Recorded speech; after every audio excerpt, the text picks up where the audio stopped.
Diligod lalim ng among kahimtang mga tricycle driver mga kaidol ba. Kaya pareha kalabi na ka ng walang wala gid bitaw mga kaidol. Kasagaran man gud mga tricycle driver, isang kahig isang tuka, walang wala gud ganang walay savings kasagaran. Wala para sa akong pagabutang karon mga kaidol. Gabi wala gid na tungod sa kaapiki, labi na kapoy ng lawas, muli na nga kulang-kulang ang kita, unya ang gasolina gamay na kayo. Siyempre unahon man gyud nga makadala og sudanog bugas dito sa balay, labi na kapoy ng lawas, alas 4 pas kadlaw ni gawas, labi na karon mahal ang gasolina. So, muana na, uli na lang ko kay una tungod sa kakapoy niya ang motor di ay anak ng gasolina, gamay na. Muna ang pagkabuntag na pod mga kaidol, pareha karon mag-antos na pod mga kaidol. Para aron, gawas ko karon alas 7. Simple gabi pag grahe na ko, gamay kayong gasolina. Karon grabing kumbati na ko mga kaidol, ana na butang sa akong nauna mga kaidol. Asa ba ang pasayro ani nagtago, samtang nagpadagan ko sa akong tricycle mga kaidol nga ana ng gasolina. Sige kog tan-aw sa gasolina mga kaidol, kay empty na ba, may lang taog ganang dili ni mahubsan.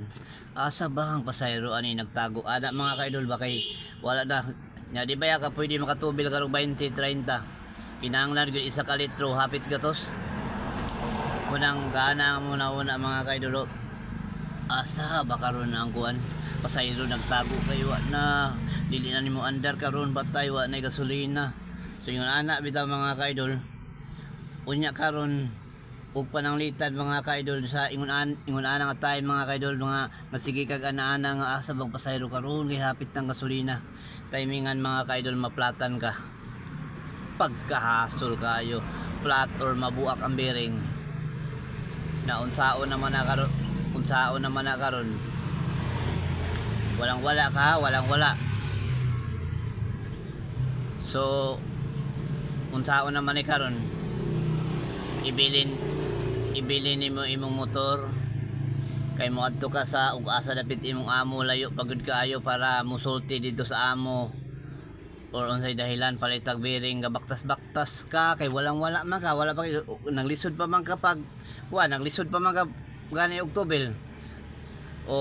Walang wala gyud ka, walang diskarte na intawon makaabot unya wala pa gani pamahaw, gawas pa pag masulbad man gani ang problema sa gasolina, sunod paghuman ang pamahaw na pod para karon mga kaidol hapit na alas 8 wa pa koy pamahaw. Grabing paita gid mga kaidol. Muna yung pinakahasol mga kaidol nga naglisod pa mga ni ka sa gasolina, imo na una makatubi lang ko ni karon, sunod pangitaon nimo pamahaw nimo. Para sa ako nga mamahaw ko diara sa karinderya kay kini laging wala tay asawa. So magbuhi-buhi na lang ko sa karinderya, pag mukita ko 50 palit tayong ko kuan duha ka rice 15 naman ang rice, so 30 20 nga pakbit, so 50 ngayo deg sabaw. So yun na dagan sa akong life mga kaidol. Munang dili gud lalim mga kaidol, kay samtang grabe pa nimong kabalaka mga kaidol, kay hapit na nahuot urot ang gasolina. Siyempre pag mahurot ang gasolina di gud kakadagan sa una ni karon, samtang kumulo pa nimong bangita pang gasolina mga kaidol. Unya pag imuna na paghuman og gasolina, mangita na pud ay kog pamahaw, basta makapamahaw lagi ko mga alas 10 na alas 11. So wa pala bang kay nakatubil mga kaidol, wala pa ka nakatubil kay wa pa kay kita nya, wala pa jud kay pamahaw.